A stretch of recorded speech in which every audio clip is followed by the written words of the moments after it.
Hello everyone, यो चाहिँ हो मेरो मासुदेखि पनिरसम्मको यात्रा। आज बिहानै चाहिँ मैले दुध ल्याएर तताउँदाखेरि चाहिँ दुध चाहिँ जमेछ।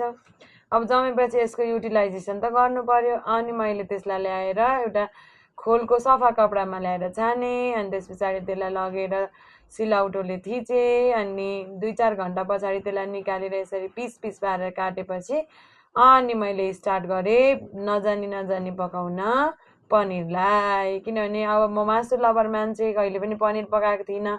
अनि यसलाई चाहिँ मैले मासु जस्तै गरेर अलिअलि आइडियाहरू लिएँ भिडियोहरूबाट नि हेरेर। अनि त्यस पछाडिबाट त्यसलाई मैले मासुको जस्तै स्टाइलमा मसलाहरू हालेर, तर मैले त्यसमा चाहिँ मासुको सट्टा आलु र मटर पनि मिक्स गरेँ। अनि मजाले मैले पकाएँ त्यसलाई।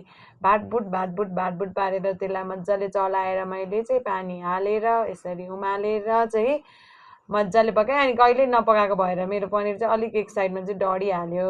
अब हेर्दाखेरि लुक्स चाहिँ एकदम नराम्रै भए पनि मिठो चाहिँ एकदमै मिठो।